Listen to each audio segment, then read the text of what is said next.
Hey, what's up guys? Addict here, and I'm going to give you 3 tips to help you do better in the Crucible on Destiny 2.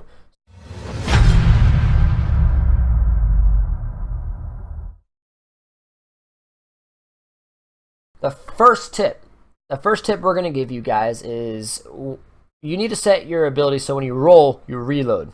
Just because you're going to be reloading a lot more than you're going to be doing beatdowns. So when you set your reload to that, what you're going to see in this clip here, what I'm going to show you is we've got rockets out. This is a scenario. We've got rockets.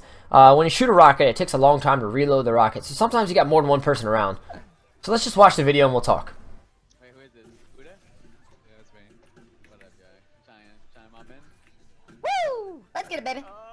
So let's break it down a little bit. So we got the rockets here in the first scenario that you're going to see. I see the first guy run away. I come out here, as you see, it's a 1-on-1 rocket. Now, we see the first guy. I aim. I see that I know I got a guy here and I know I have a guy here. As of right now, I know I have 2 people. So I know once I kill him, this rocket's not going to hurt this guy. So I'll kill him with the rocket. Then I know I got another guy. As you see right away, I'm immediately rolling to hit the immediate reload on my guy. I have like no health up here. You can kind of barely see it. But you see it as it goes on. There's my health. I jump up. And what you see now is I now saw I had 2 people sitting right here. Gives me the instant double. So that quick reload is so essential, especially if you're running rockets. But not just rockets, but if we go down, hand cannon. The hand cannon only has 10 shots if you're running Better Devils, which is the meta right now. And if you're running 10 shots, it takes 4 shots to kill somebody. That means you can kill 2 people with 1 full clip, leaving 2 bullets in remain. That's if your teammates are not helping you and you 4-tapped both of them. With that being said, doing a quick reload, now you have another chance to kill an entire team, 2 more kills. Now, there's sometimes you're shooting, oh crap, I'm out of ammo. You don't want to switch your secondary because maybe your secondary is not as effective for the range that you're at or for a given situation. So you want to do a quick reload to be able to reload again. So tip number 2 is what we're going to go to. And tip number 2 here is understanding that when you're attacking a super, that energy weapons do more damage. So your secondary weapon, your energy weapon, it does more damage than your primary weapon to supers. Given on the gun, of course. I mean, long range, your sub's going to do absolutely nothing. But your energy weapon typically will do more damage than your primary. Now, with that being said, you want to try to use that. So let's watch the video. So when we go into the video, we start playing. I have 2 scenarios. I'm going to show them both, and then we'll talk about it. Back up, Jesse. Oh, dude, no. Alright. I think on that. No. Okay, coming out now. He's lit. And I died to something behind me, an arc staff. Look at that little fucking winner. Oh, that fucking Jedi. Okay, so what you kind of saw there, we're going to go right back. So the first one, very first one. This first one, I never actually used my rollback. I didn't do the tip 1. I used the tip 1, if you noticed, on the second guy. But here's the first guy. This is the same game. This is actually like almost back-to-back. Guy comes out with this big freaking smash. I'm like, oh shit. So I start shooting. I'm hitting my main primary. I'm hitting my damages. This is great. I'm starting to run out of ammo. He has no shield left. I'm like, okay, well now I need to start doing more damage. I immediately switch to the secondary. And with the submachine gun that I use for my setup, I don't even aim in really. I mean, sometimes I will. You'll see in the next clip I do. But in this one, I just straight hit fire. And it melts so quick when you start having a secondary out there. And then if we go to the second video, same thing. Here's the Arc Strider. He pops out. This is not looking good for us. I'm missing all my hand cannon shots. I got 5 shots left in my hand cannon that I had. So now I start shooting. Now I'm just out of range for this for the submachine gun to be as effective as it normally is. So if I had an auto rifle, things would be a little different. But I'm just out of range. So I aim in. I start shooting. Try to pinpoint what I can. You see I have 11 shots. It'll go down to like 6 or 8 shots, something like that along nature. 8 shots. And then what happens here is I'm like, well, do I switch back to my hand cannon and hope I kill him and die? No, he's way too close to me. He's about to kill me. Here's where we use tip number 1. We roll back and immediately give a reload. Through a knife. I completely missed the knife. And then we finish the kills. You see how we manage that distance? I do this like almost every single game for the most part. I do this all the time. I get people to pop out with the Arc Strider and you just maintain your distance, hit a little back step there, and it's a good way. They get so fixated, they keep going forward at you, but they can only go so fast. So that's a little tip there for number 2, man. Use it all the time, man. So number 3. This is tip number 3. It's gonna help you guys. I'm gonna be producing these tip videos pretty frequent. So tip number 1, we talked about the quick reload, how to use it. You can use it when you run out of ammo with your pistols and all that kind of stuff. You can also use it, which I use it every single game, without a doubt, with rockets. Fire 1 rocket, quick reload, jump up, do it again. I use that all the time. Tip number 2, we talked about energy weapons do more damage 2 supers. With that being said, we combined tip number 1 and tip number 2 in the second video that I just showed you guys with the arc strider was coming at me. Is I pulled out my energy weapon, my secondary. I did a lot of damage. I backstep, reload, and then finished him off, and was able to still survive and move on and end that guy's possible killing spree on our entire team, because I wasn't the only one that was around essentially. So the tip number 3 now, last one, is peak shotting. Now peak shotting is it's tough. It takes some practice to get used to, but if you're gonna run a pulse rifle, the Mida, like a scout rifle, or any kind of hand cannon, you really need to invest time in learning how to peak shot. So here I'm going to show you guys the video, and I just want you guys just to watch, and then we'll talk about it.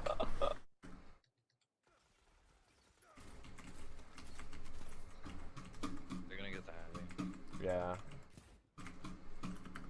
Come with me right now. He's rushing out. He's gonna touch that orb. Oh, I'm one shot. Can't help. There you go. Nice, good job. There you go. They didn't get the heavy. The touch now. He's got a sword. Don't worry about it. Sword's weak. No shields.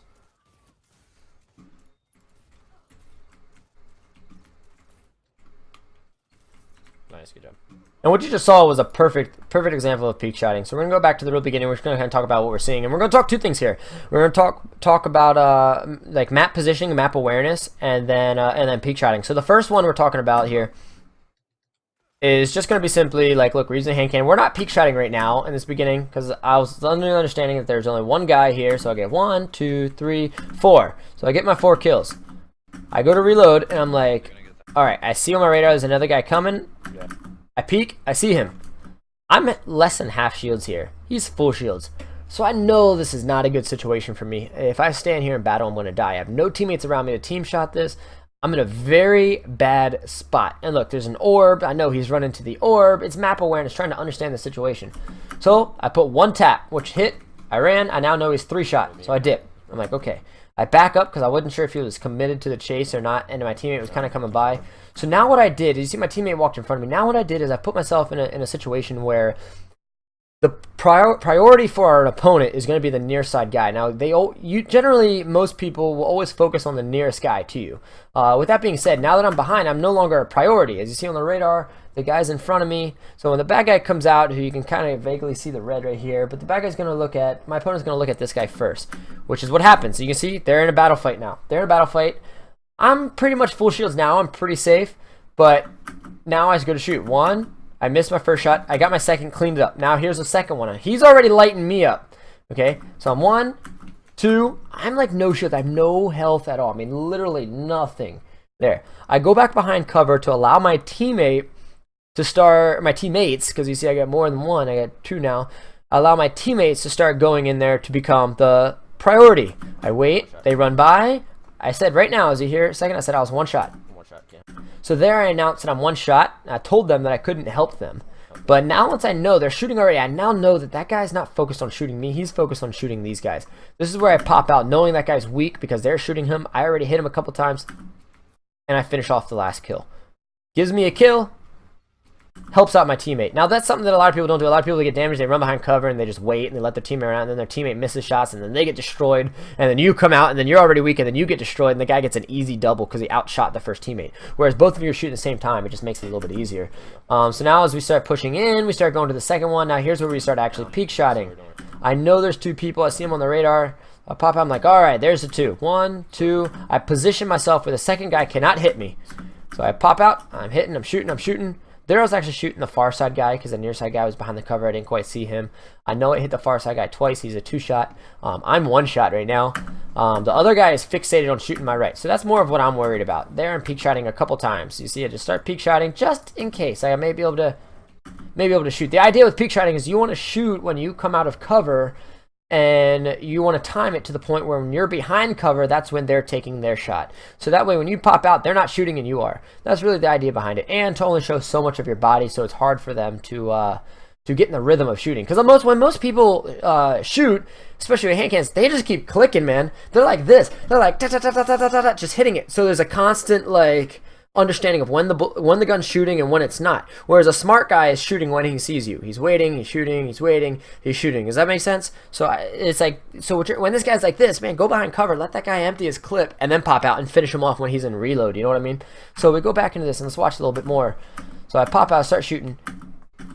Here's the last guy. Here's where I pop out and finish the kill. So let's watch this scenario again. I pop out and get that little kill, a little bit more, so we get the beginning. Here you go. Sword's weak, no shields. I think my teammate killed out the, yeah, my teammate killed the sword guy. Gave me the assist for it because I put a tap on him. And then there, again, he got so fixated on my teammate who needed my help, I came out, and he looked like he probably ran out of ammo, popped out the submachine gun, I finished off the kill. So guys, hopefully these 3 tips help. 3 tips, just 3 simple tips. Again, I'm going to produce these videos a little bit more often, which is just some more simple tips. You know, a lot of you guys have probably already know these tips. For those that do not know these tips, these are going to help you do better in the Crucible, raise your KD, KD, KDA, whichever one you want, climb the leaderboards, get more kills, win more games, and hopefully take you flawless when you're in trials. Guys, if you like the video, if you want more content, just hit the subscribe button down below, and please, if you can, follow me on Twitch. It's twitch.tv/TCIDDA. That's TCIDDA. It's Attic backwards. I have the link down in the info down below. That way we can get live gameplay. And if you have any questions, please comment down below or ask me in the stream, and I'll be more than welcome to help you. Hopefully this helps, guys. Thank you so much.